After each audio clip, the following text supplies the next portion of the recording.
तदबीर दस्तरंगी से तकदीर दरश्ता होती है, कुदरत भी मदद फरमाती है जब कोशिशें इंसान होती है। पप्पू यादव की सियासी वजूद को हमेशा हमेशा के लिए खत्म करने की जोर आजमाइश में जहां एक तरफ राजद सुप्रीमो लालू प्रसाद और तेजस्वी यादव सहित लगभग राजद के तमाम बड़े और छोटे लीडरान से लेकर राजद के कार्यकर्ताओं ने अपनी तरफ से पूरी ताकत के साथ हर संभव कोशिश की, बावजूद उसके एक निर्दलीय प्रत्याशी होकर पप्पू यादव ने एक अकेला और तन्हा होकर भी एक साथ राजद और एनडीए के किला को ध्वस्त कर दिया और समुंदर का सीना चीर कर अपनी जीत का परचम लहराया, जो अपने आप में एक मिसाल है और शायद ऐतिहासिक भी।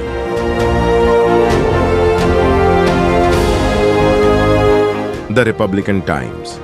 खबर ही नहीं विश्लेषण भी। सलाम, नमस्कार, सत श्री अकाल। आप देख रहे हैं रिपब्लिकन टाइम्स में रजूर रहमान। आज की खबर की शुरुआत में इस शेर के साथ करना चाहता हूं कि तदबीर दस्तरंगी से तकदीर दरश्ता होती है, कुदरत भी मदद फरमाती है जब कोशिशें इंसान होती है।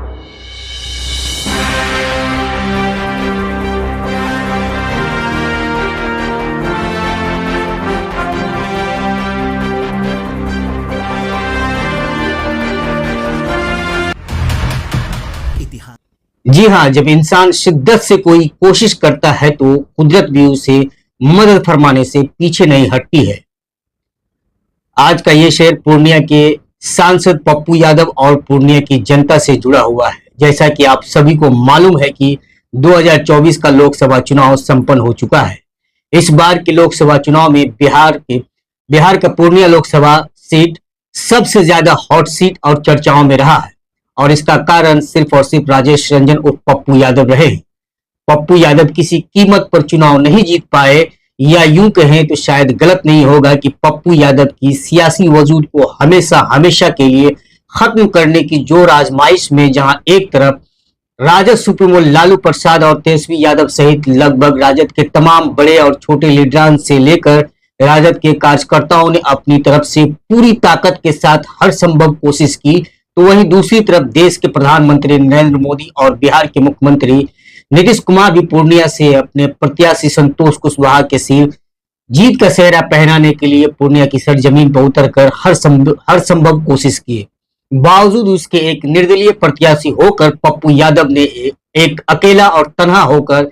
भी एक साथ राजद और एनडीए के किला को ध्वस्त कर दिया और समुंदर का सीना चीर कर अपनी जीत का परचम लहराया, जो अपने आप में एक मिसाल है और शायद ऐतिहासिक भी। और इस जीत का श्रेय जहां एक तरफ पप्पू यादव की सेवा भाव को जाता है, तो वहीं दूसरी तरफ पप्पू यादव के सेवा भाव से प्रभावित पूर्णिया की लोकसभा जनता को जाता है। इसलिए कहते हैं कि तदबीर के दस्तरंगी से तकदीर दरश्ता होती है, कुदरत भी मदद फरमाती है जब कोशिशें इंसान होती है। जैसा कि यह बात किसी से छुपी हुई नहीं है कि पूर्णिया से पप्पू यादव को हराने के लिए 2 बार प्रधानमंत्री पीएम मोदी खुद पूर्णिया आए और 3 बार सीएम नीतीश कुमार ने पूर्णिया का दौरा किया। इसके अलावा 4 दिनों तक राजद के दर्जनों और सैकड़ों लीडरान और कार्यकर्ताओं ने अपनी पूरी ताकत पप्पू यादव को हराने के लिए पूर्णिया में झोंक डाली। अपनी उम्मीदवार की जमानत जब्त होता देख तेजस्वी यादव ने तो बौखलाहट में आकर यहां तक कह दिया कि अगर आप राजद की उम्मीदवार बीमा भारती को वोट देना नहीं चाहते हैं तो आप एनडीए को वोट दे दीजिए। जैसा कि आपने सोशल मीडिया पे इसको वायरल होते देखा है। बावजूद इसके पूर्णिया से पप्पू की जीत निश्चित तौर पर उन तमाम नेताओं के मुंह पर जोरदार तमाचा है जो जनता को अपना गुलाम समझकर अपने मन मुताबिक वोट करने की नसीहत देते हैं।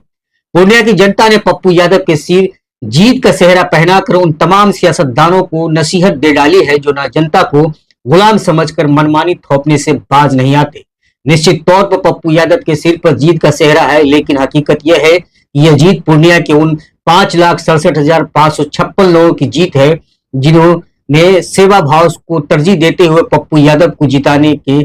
अपनी रातों की नींद और दिन का चैन को दरकिनार कर चट्टानी एकता के साथ हर परिस्थिति में पप्पू यादव के साथ कदम के कदम मिलाकर न सिर्फ चले बल्कि अपनी जीतों और मेहनत को अमली जमा पहनाकर असंभव को संभव में बदल दिया।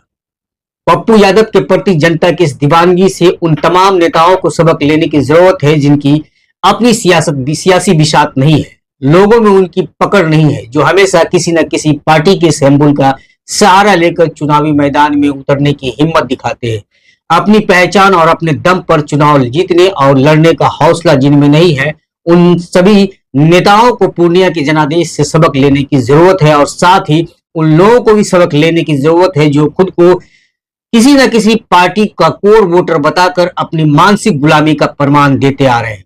पूर्णिया की जनता ने बिहार ही नहीं बल्कि देश भर में यह संदेश देने की कोशिश की है कि अपना सेवक चुनो, मालिक नहीं।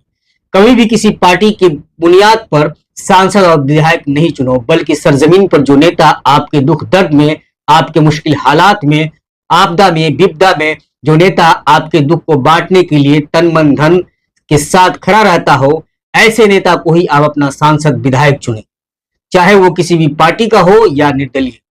हमने चुनाव के दौरान ये पूर्णिया सीट को लेकर अपनी खबर के माध्यम से विश्लेषण किया था कि पूर्णिया में चाहे मोदी जी कैंप कर ले, चाहे नीतीश कुमार कैंप कर ले, या फिर राजद सुप्रीमो लालू प्रसाद ही कैंप क्यों ना कर ले, पूर्णिया की जनता की दीवानगी बता चुकी है कि हर हाल में पूर्णिया से पप्पू यादव की जीत होगी। और ये विश्लेषण हमने डेस्क पर बैठे बैठे नहीं किया था, बल्कि लगभग 10 दिनों तक दिन रात पूर्णिया लोकसभा क्षेत्र के अलग अलग विधानसभा में जाकर जमीनी सतह पर आम जनता का मिजाज टटोल कर ही विश्लेषण किया था। हमने यह भी कहा था कि पूर्णिया से पप्पू यादव की जीत हर कीमत पर फाइनल है। राजद उम्मीदवार बीमा भारती कहीं कोई मुकाबले में नजर नहीं आती है। अगर जनता की दीवानगी वोटिंग के समय तक इसी तरह बरकरार रही तो बीमा भारती को अपनी जमानत भी बचाना मुश्किल हो जाएगा और हो सकता है कि एनडीए उम्मीदवार संतोष कुशवाहा के लिए भी जमानत बचाना मुश्किल हो जाए। लेकिन जो परिणाम आए उससे जाहिर होता है कि भाजपा कोर वोटरों में पप्पू यादव के प्रति जो दीवानगी वोटिंग से पहले तक दिखी, वोटिंग के समय उस दीवानगी में काफी कमी आ गई, जिसका परिणाम है कि जहां पप्पू यादव ने 5,67,556 वोट हासिल कर पूर्णिया का किला फतह किया, तो वही संतोष कुशवाहा ने 5,43,709 वोट लाकर दूसरे स्थान पर रहे। जबकि राजद ने अपनी उम्मीदवार बीमा भारती को जीत दिलाने के लिए अपनी पूरी ताकत झोंक दी, तो उसे मात्र 27,120 वोट ही मिले, यानी 5,40,436 वोट से बीमा भारती तीसरे पायदान पे रही, मतलब नोटा के आसपास। आपको बता दें कि पूर्णिया में नोटा पर 23,834 वोट पड़े और इस तरह राजद उम्मीदवार बीमा भारती का मुकाबला नोटा से रहा। या यूं कहे तो शायद गलत नहीं होगा कि पूर्णिया में राजद सुप्रीमो लालू यादव, तेजस्वी यादव और उन तमाम लीडरान का मुकाबला पप्पू यादव से नहीं रहा, जो पप्पू यादव को हराने के लिए अपनी पूरी ताकत लगा दी थी, बल्कि उन सब का मुकाबला पूर्णिया में नोटा से ही करने के लायक बची, क्योंकि राजद को कुल 27,120 ही वोट मिले और नोटा पर कुल 23,834 वोट पड़े, यानी राजद नोटा से सिर्फ 3,286 वोट से आगे रही और पप्पू यादव से 5,40,436 वोट से राजद पीछे रही। बिहार की सबसे बड़ी पार्टी होने का दम भरने वाली राजद पार्टी को पूर्णिया में इतनी करारी हार क्यों मिली, इस पर राजद को गंभीरता से सोचने और मंथन करने की जरूरत है। वहीं पूरे चुनाव में 200 से ज्यादा चुनावी सभा करने के बावजूद बिहार में सिर्फ 4 सीट ही राजद के झोली में आई, इस पर भी राजद सुप्रीमो और राजद के शहजादे को गंभीरता से सोचने की जरूरत है। पूरे चुनाव में पूरे फक्र से राजद को माई बाप की पार्टी यानी A to Z की पार्टी बताकर बिहार की किला को फतह करने का वादा करने वाले तेजस्वी यादव को माई बाप की पार्टी होने का फायदा क्यों नहीं मिला, कहां चूक हो गई, इस पर मंथन करने की जरूरत है।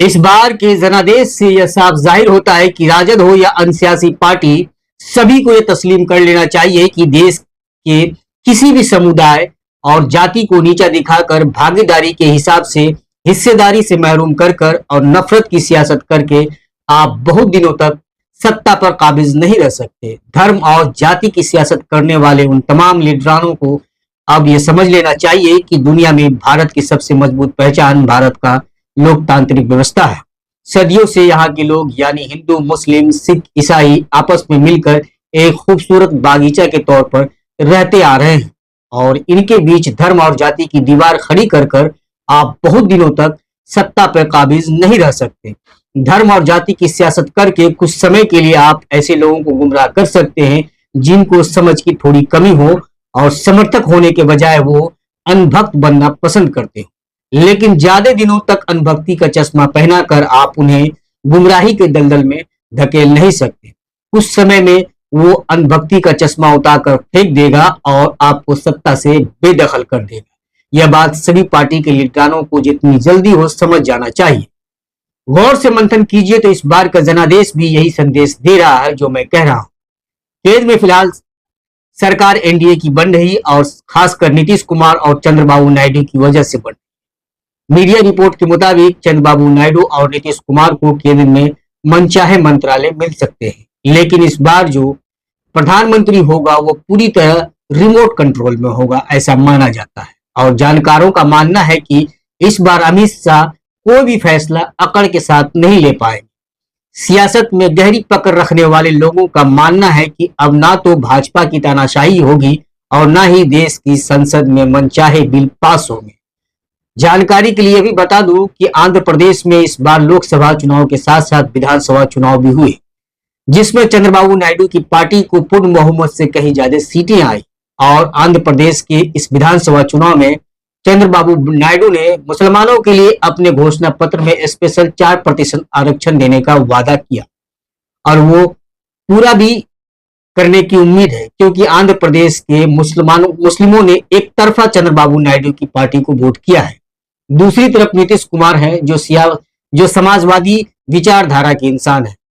वो अलग बात है कि बार बार बदलते रहते हैं, लेकिन नीतीश कुमार की पहचान नफरती इंसान के तौर पर नहीं रही है। उम्मीद है इस बात से आप सभी भी सहमत हो। मुझे ये कहने से कोई गुरेज नहीं है कि नीतीश कुमार साहब छवि के इंसान है और उन्होंने अपने 18-19 साल के शासनकाल में वो भी बीजेपी के साथ सरकार बनाकर कभी भी बिहार में हिंदू मुस्लिम नहीं होने दिया और ना ही नफरती विचारधारा को पनपने दिया। तीसरी बात यह है कि पिछले 10 साल के मुकाबले में इस बार विपक्ष भी काफी मजबूत स्थिति में है, जो हर मोर्चे पर भाजपा का मुकाबला करे। चौथी बात यह है कि अब मोदी जी यह नहीं कह सकते हैं कि यह मोदी की गारंटी है, यह भाजपा की गारंटी है। अब मोदी जी को यह कहना पड़ेगा कि यह एनडीए की गारंटी है, और ना कहेंगे तो फिर क्या होगा यह आप भी भली भांति समझ सकते हैं। इसके अलावा जांच एजेंसियों के बारे में जो बातें कही जा रही थी कि मोदी सरकार जांच एजेंसियों का दुरुपयोग कर रही है, तो वो बातें भी अब सुनने को शायद नहीं मिलेगी। कुल मिलाकर यह कह सकते हैं कि जिस तरह से पूर्णिया लोकसभा की जनता ने अपना जनादेश देकर सियासी नेताओं को नसीहत देने का काम किया है, तो ठीक उसी तरह से देश भर की जनता ने इस बार के लोकसभा चुनाव में अपना जनादेश देकर नफरत की सियासत करने वाले लीडरान को खबरदार करने का काम किया है, जिससे सभी को सबक लेना चाहिए और नफरत, हिंदू मुस्लिम, मंगलसूत्र, पाकिस्तान और धर्म जाति की सियासत से परहेज कर देश के विकास के मुद्दे पर सियासत करना चाहिए। आज के लिए बस इतना ही। इस खबर से आप कितने सहमत हैं कमेंट बॉक्स में अपनी प्रतिक्रिया जरूर दें और इस खबर को ज्यादा से ज्यादा जरूर शेयर करें। धन्यवाद।